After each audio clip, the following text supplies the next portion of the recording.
season has shown that he deserves to play. So expect both of them to play. We have confidence in both of them.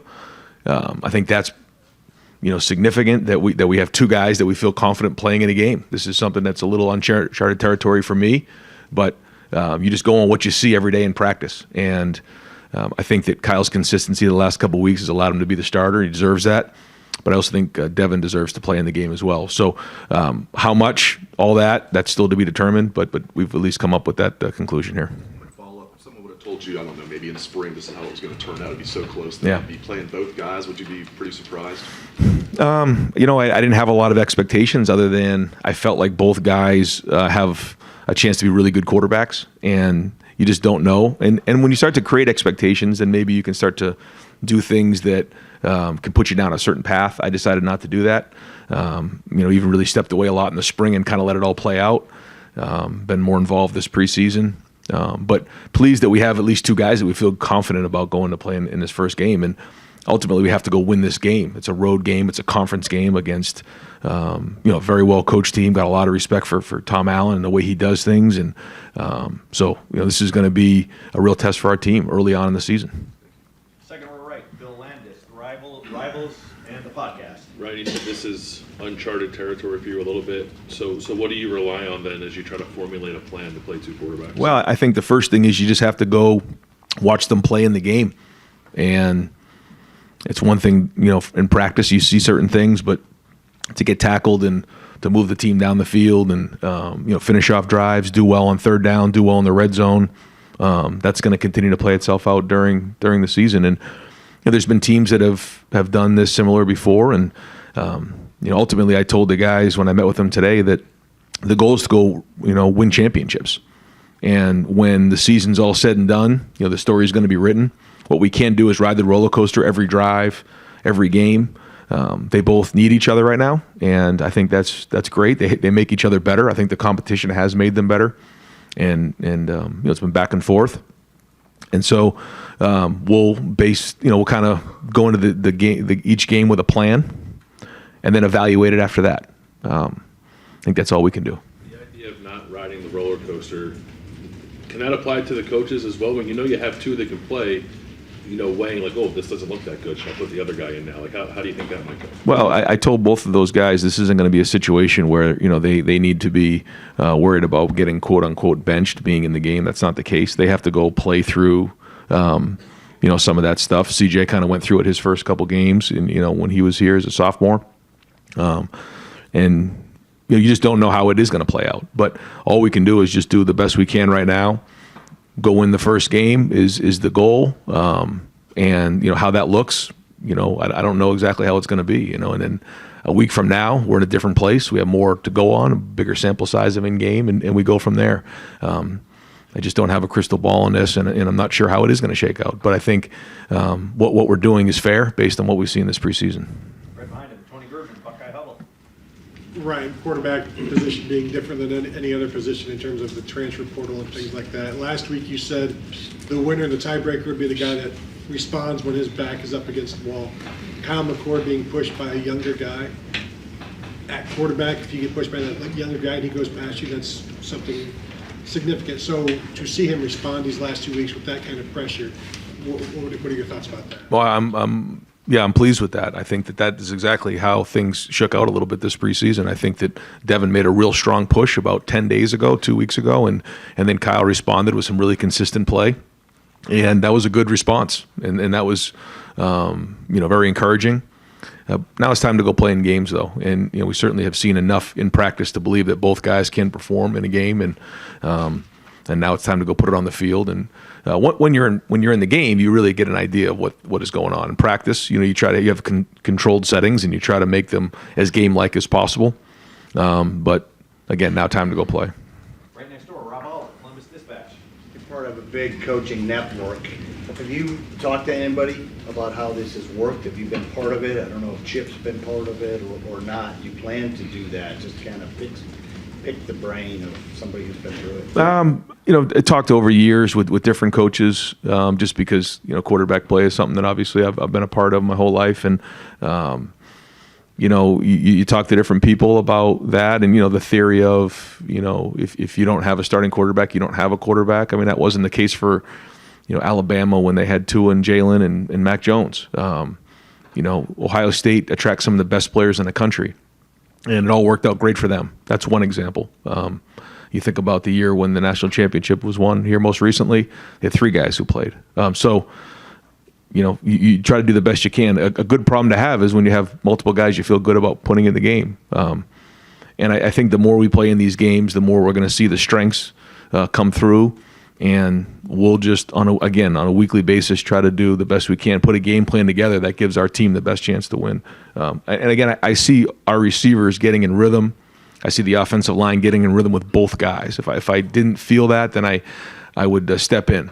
I think both guys have won the team, and I think they feel confident with them being in the game on Saturday. You kind of comment on this. Is it fair, though, to say that in a perfect world, you'd have that one guy that would step forward? Just from a comfort level, maybe even as a coach? I don't know. I mean, we'll see where we're at this point next week, but and that's the way it's been in the past. But that doesn't necessarily mean that has to be the way moving forward. And these things usually have a way of working themselves out. But, again, I think the best thing to do is to let them go play in a game and come back for air over the weekend. Fourth row right, Spencer Holbrook, Letterman Road. Ryan, when you say that you want to play both, how do you try to navigate that going into game planning and letting Kyle get into a rhythm, but also making sure that you're going to get Devin in there, not interrupting Kyle's rhythm and allowing him to get into the flow of the game? Yeah, I think that's probably the biggest challenge, right? What you just mentioned, but we have to go play, and it isn't just about that drive. It isn't about anything else other than winning the game. And they're going to go get the plays. They're going to have the same game plan, and they're just going to go put it on the field and go win the game. And I mean, certainly that part of it, I think, is a feel, is what's going on in the game. But both of them are going to have to be locked in on that and go from there. Right behind him, Cameron T. Robinson, Athletic. Real quick to clarify that, is for Kyle and Devin, is it, like you said, is it a feel on how they played, or are you talking about like split reps, or how do you? We'll see how the week goes. Yeah, we'll kind of see how the preparation is, and then kind of decide from there. What did Kyle do, like especially in the last week, that made you think like, okay, he's the guy who's going to start? Again, the consistency.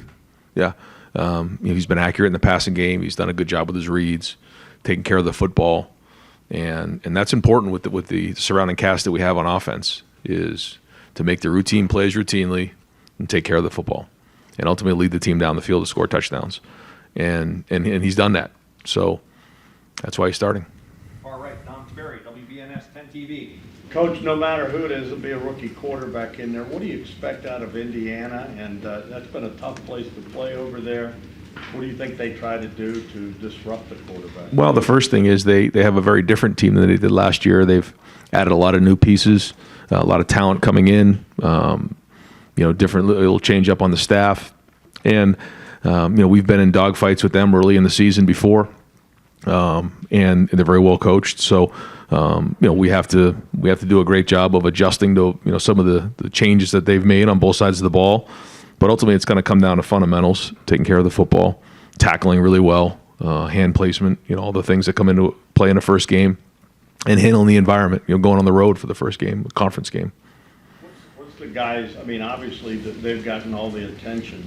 How have they handled all that, though? Because you played it, you understand that at Ohio State, that's the position everyone talks about, and every eye is going to be on whoever's in there. Yeah, and every play is going to be criticized or applauded, and that's but when you come here, that's part of the deal. And I shared with them both that the great thing is they both get an opportunity to be the quarterback at Ohio State with an unbelievable team surrounding them. So that's the exciting part of it, and that's what they want. That's when they decided to come to Ohio State, they knew that it wasn't going to be easy, and they're fighting tooth and nail to get on the field, and so that's the exciting part of it. But yeah, I mean that's what comes with being an Ohio State quarterback, and they know that, and that's why they're here. Right behind him, Clay Hall, WSYX. Ron, do you feel, in terms of the big plays you allowed defensively in those last two games, do you feel like that's been fixed? Do you feel confident in Noel's approach this year? I mean, they broke your back. I mean, you might have won it all. So. Right. well documented, and it's something that when you look at the season, that was an area that stuck out like a sore thumb, an area that needed to get addressed. We spent a lot of time on that. The answer will be, we get to the field on Saturday, and then as the season, shakes out. So we know that that's something that hurt us last year and did cost us. So you won't know until you get into a game. That's the test. I say that all the time, is that you prepare for tests, in any kind of subject you have here in college. It's the same thing when you get to the game on Saturday. You find out what your preparation was like and if it worked. But as you know, that's something that has been, something we've really focused on defense. Right behind him, Nathan Baird, Cleveland.com. I'm just curious if, in this situation, have you had a 2-quarterback plan all along, like anymore or whatever, or did you have to come up with one specifically for this scenario? No, didn't really have an expectation of what this would look like. We're getting the guys as many reps as we possibly can. I guess the only adjustment that I made was, and that we made as a staff, was going to the 2 fields where we could get more reps. So when we would usually go 1s, 2s, and 3s, we were going really 1s, 2s, 3s, and 4s, and getting, I think, 48 plays in a 2-period session, which was great. And so the more reps you get, the better. The more body of work you have, and both of these guys need reps. So that was really the only thing that we changed during the preseason. The rest of it we've just done like we normally do. Third row right, Dylan Davis, Delaware Gazette. I know last week when we talked to you, you said you were looking for a sizable gap to name that starter. I guess, has what Kyle's done, would you call that a sizable gap? Is that a medium gap? I guess, how would you define that gap? I think it's enough to be named the starter, and then they're both going to play. So, yeah, I think, it's not a sizable gap, but it's enough to be the named starter. And then I want to ask, kind of piggyback on what Spencer said, these guys are still going to be evaluated, obviously. They're still competing for ultimately the starting job. Things could still change.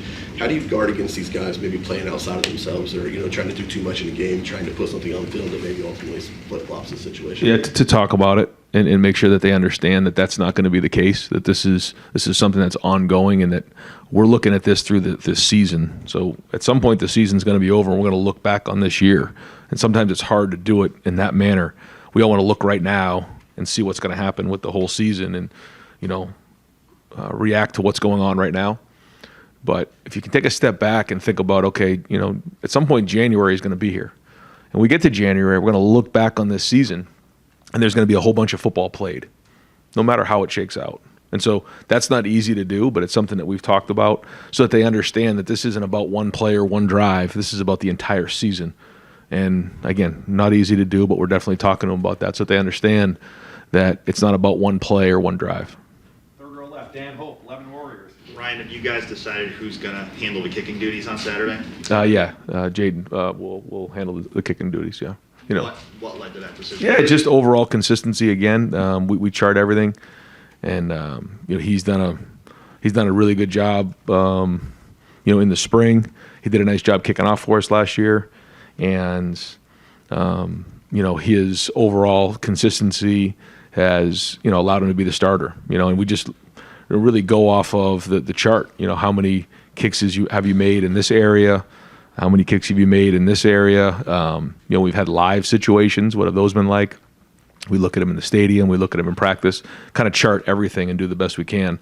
And so, he's won that job. Just to clarify, he'll be doing everything, field goals and kickoffs? Yes, both of those, yep.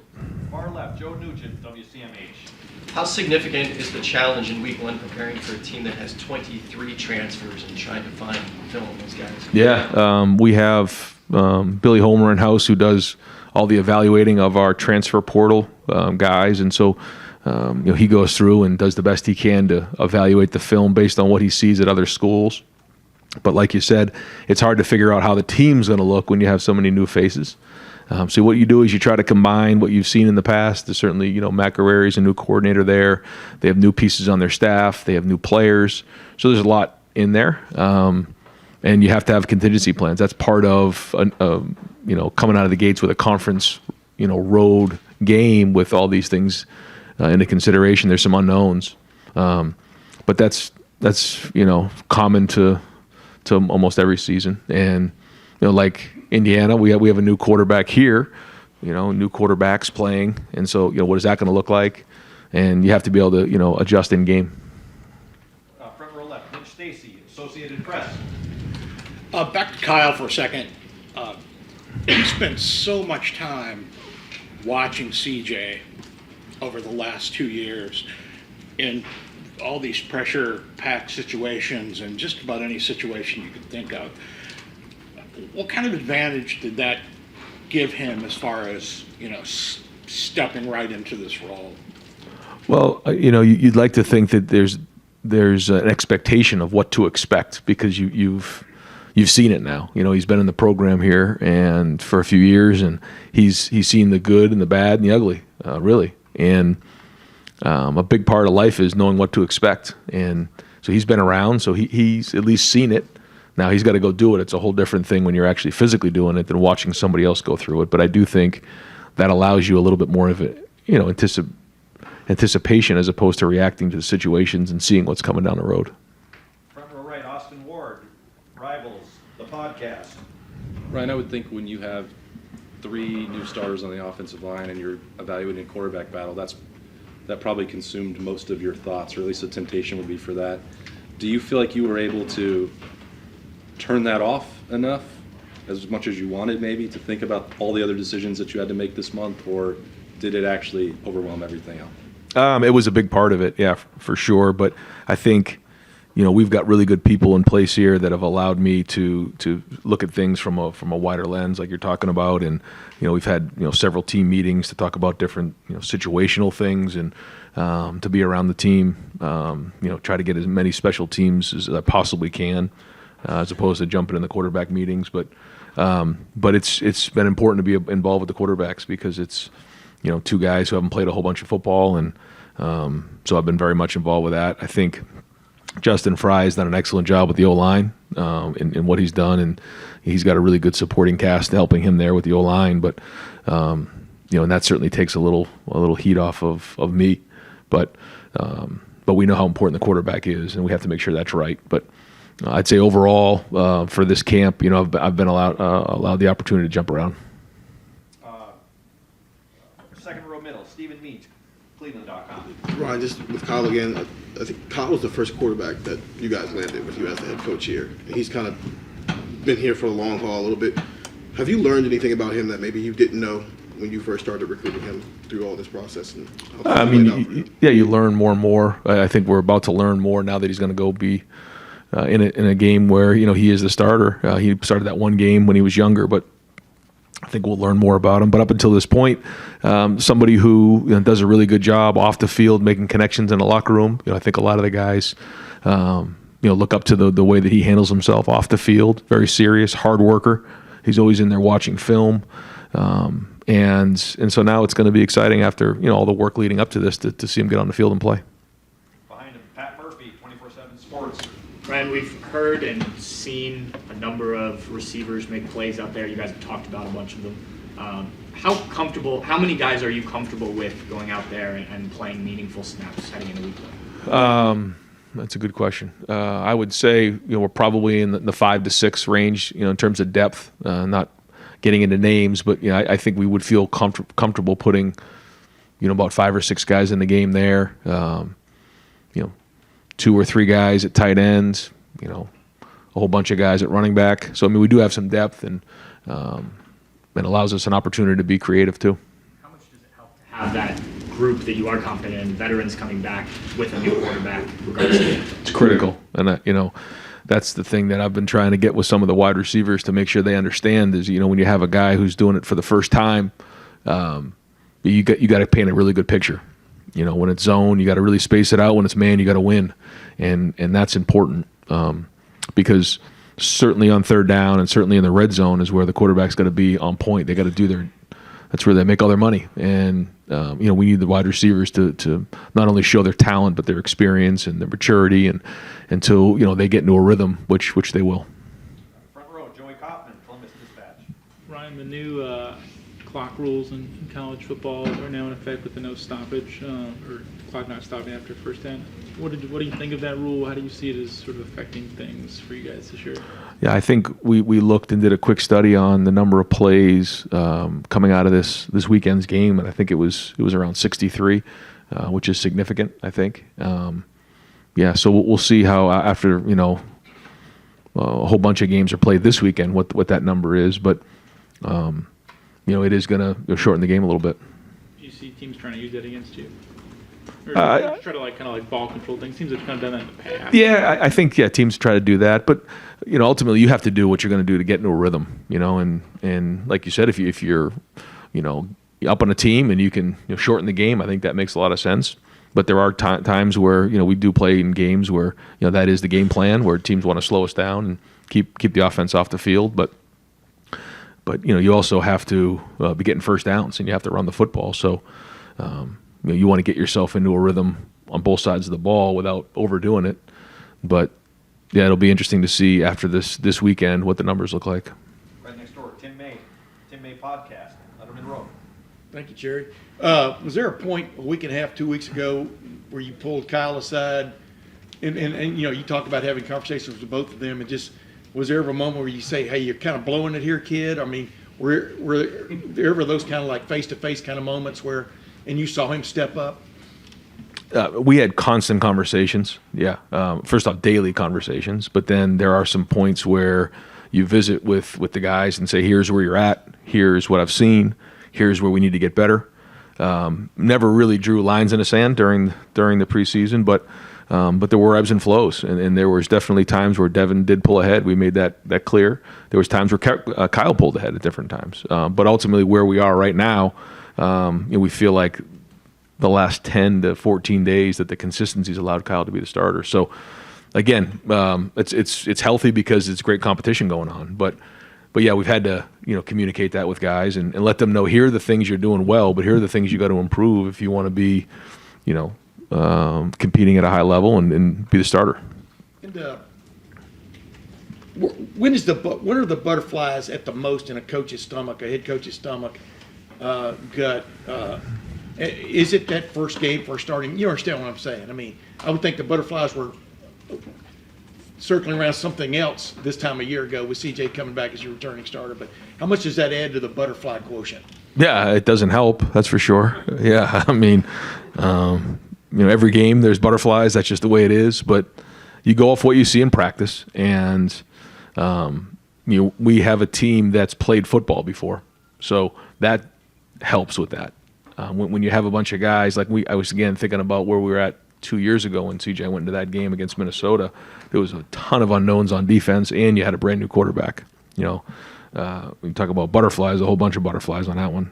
This one here, we're a little bit more veteran surrounding the quarterback. So, you go off what you see in practice, and if the guys perform like they do in practice and take care of the football, then it's going to be a good day. If they don't, then it's not going to be. That's just the bottom line. So, yeah, there's some unknown there, but there's also some knowns in other areas. And you tell yourself right now, I didn't mean to ask a third, but patience is the key here. Meaning, I know you've got to be urgent and stuff, but he is going to be a first-time starter. Obviously, I don't know if patience is the right word. Yeah, I mean, well, there has to be urgency, like you said, because first off, we got to win this game. I mean, this is not going to be easy to go on a road with brand new quarterbacks and all the different challenges that we have in a conference game. So, we got to take care of the football. We got to be able to tackle well. We got to run the football. We got to stop the run. We got to do those types of things. Play situational football, and the guys have to play well. They do. But that being said, I think each week we're going to have to identify the things that the guys are doing well, figure out how they did in game, how do they respond to certain situations, how did the team respond to them. Those are all things that we'll continue to evaluate and see where it goes. But to your point, we're not just going to bench somebody because they had a bad play. That's these guys both deserve to get out there and show what they have and work through mistakes. Right behind him, Doug Lamreese, Kings of Columbus, the podcast. Keenan Bailey and Corey Dennis in the box during the games, is that right? That's what it says on the sheet. Yeah, that's right. How did you guys come to that decision, and was there a consideration at all of maybe having Brian or Justin or Tony upstairs? Yeah, there was when Kevin was up there, got great information. but felt like for the substitutional situations and being down on the field, we felt like Brian and Tony would be good down there talking to their guys. I think we'll have enough information coming from the booth. If we feel like we're not getting enough, then we'll make a change. But I feel like, and Mike's going to be up there as well, one of our graduate assistants, Mike Seleni, and he does a really good job, and he's really in tune with the front. Keenan will do a really good job with the back end and tying in the front end, and then Corey's always looking at the back end. So, I think those three guys can give us the information we need. Also, getting down on the field, what's going on. You can still see things down on the field. Like Justin will be able to see things. I think it's important to be around your players, and get around them and make sure the substitution patterns are right and adjusting in game. If we feel like we're not getting enough information, then we'll make an adjustment.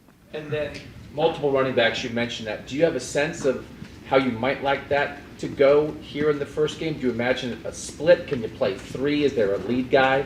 And when you're rotating quarterbacks, does that have any effect on how you might rotate running backs? I don't think those two go together, really. I think we're just going to play like we've done. That's why we've had two different fields, and the guys feel comfortable with each other.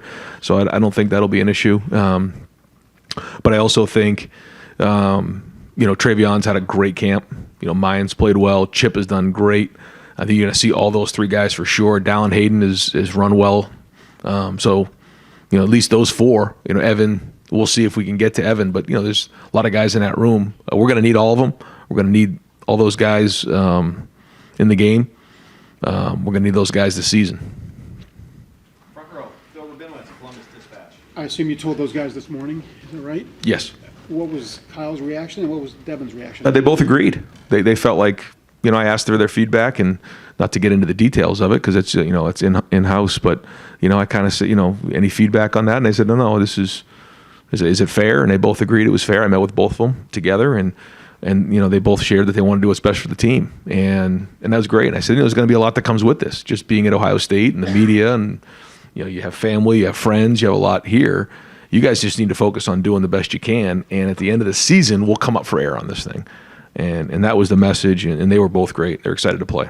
And you said that Devin will play. Does that mean he will play in the first half when the game, who knows how the game's going to play out, but are you going to make sure that he plays while the game is competitive? As I sit here right now, that's what I'd like to do. Yeah, I'd like to get him in the game and meaningful snaps and let him play. Now, we still got a Tuesday, Wednesday, Thursday practice here, and we'll keep tabs on how that goes. I assume that they'll continue to work the way they've worked and prepare the way they have done that, and run the plays that we're going to run in a game at a high level.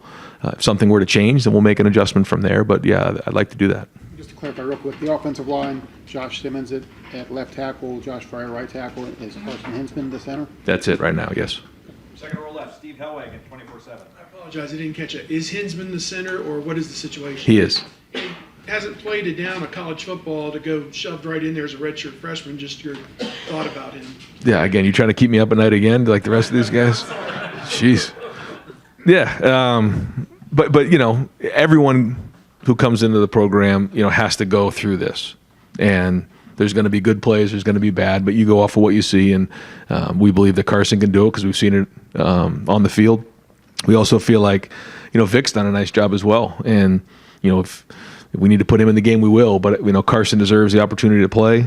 He's practiced well, and there'll be butterflies early on. But once you get into the meat of it, you start to work through those things, and before you know it, you've got some games under your belt. True freshman, do you have a short list that we will definitely see on Saturday? It sounds like Carnell Tate could be at or near the top of that list. Just anybody that you're certain offense, defense, special teams is going to play. Probably forget some. I think you'll probably see Arvell on special teams. I think you'll see Malik playing in the secondary. Carnell, you'll see a wide receiver.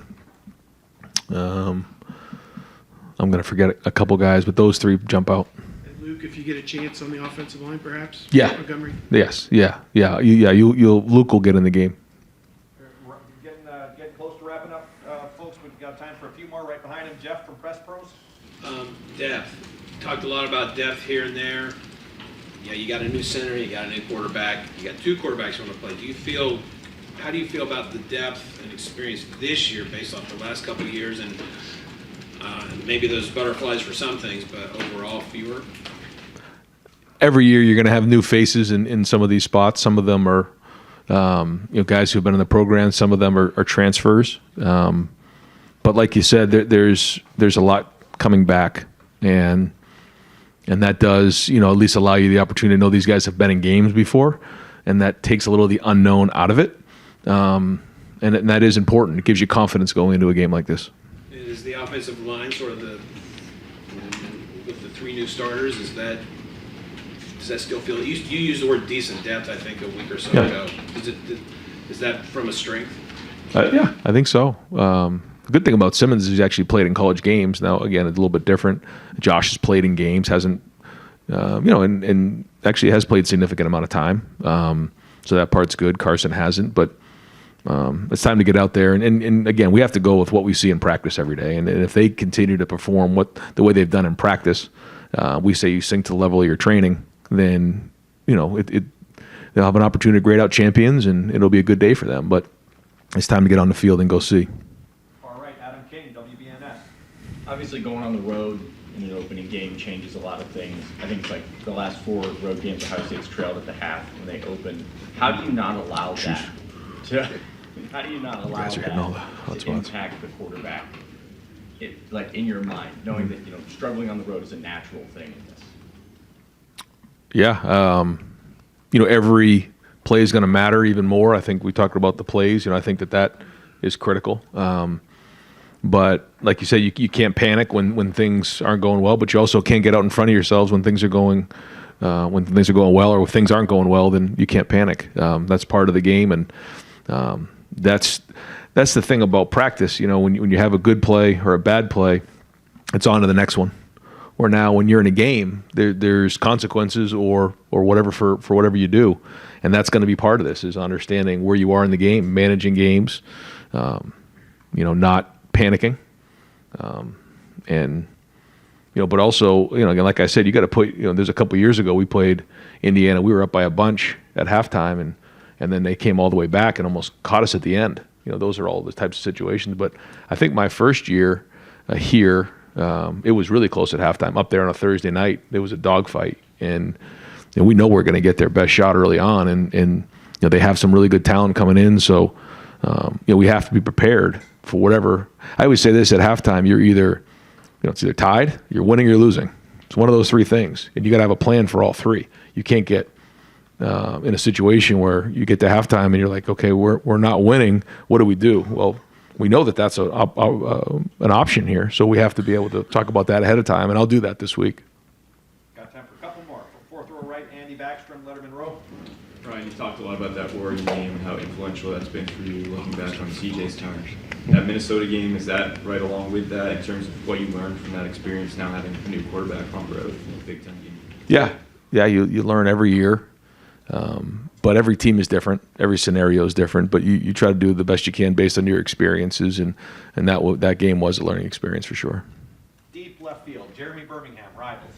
Ryan, can you talk a little bit about Malik Hartford and what it seems like this has been one of the revelations of the fall camp. This is where he's taken his game to. What has he done to put himself, not just in the conversation for playing time, but like a lot of playing time? How has he taken that leap from being a guy that in the recruiting world was a good player, but no one really saw this? No. We did in recruiting. That's why we recruited him here, and saw a guy who flashed on film and really was physical on film. I remember some of the highlights he had coming out of high school. Just a really fast, violent player. And then when he got here, you quickly learned that there was more to him than just that. Very mature approach. He sees it. He's got very good instincts. Put on a bunch of weight.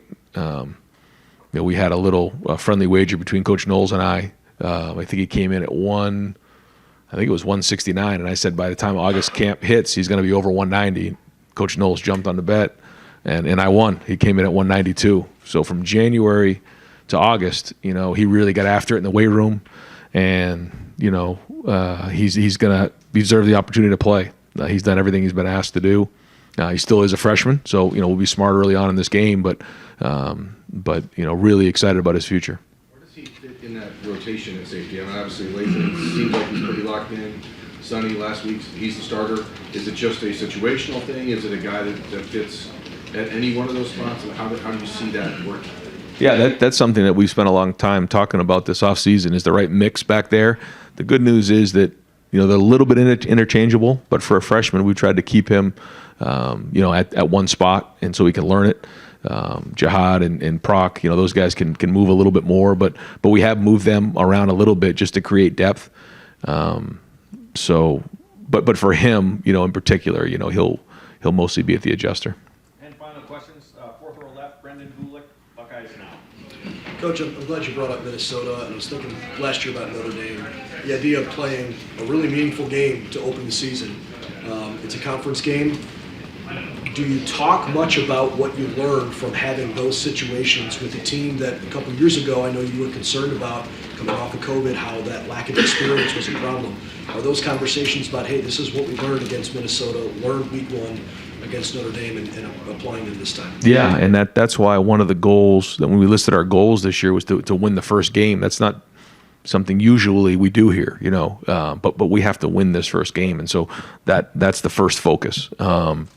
And all those things will be into consideration. We have a team meeting before every Tuesday during the season, and those are the things that I'll be addressing. Yeah. Great. Coach, thank you very much. Thanks, guys.